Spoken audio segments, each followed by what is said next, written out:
پاکستانیوں، یہ تصویر ہے ایک ایسے شخص کی جو پہلے خود نازیوں کا حامی تھا، پھر جب اس نے ہٹلر کی نسل پرستی اور ظلم دیکھا تو اس نے کھل کر مزاحمت کی۔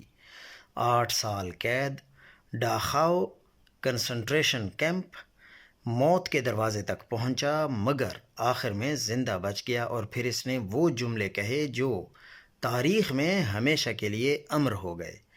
یہ ہے مارٹن نیمولر، ایک جرمن پادری اور نازی مزاحمتی تحریک کا ہیرو۔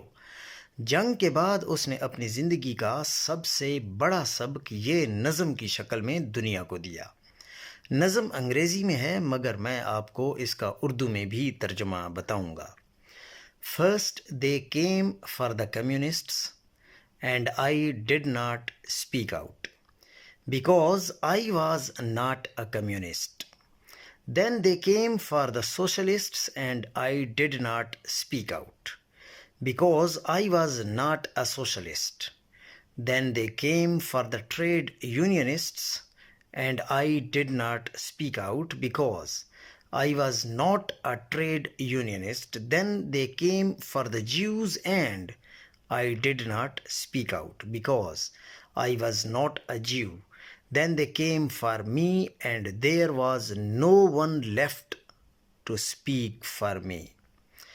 اس میں مثال دے کر سمجھانا چاہتا ہوں کہ پہلے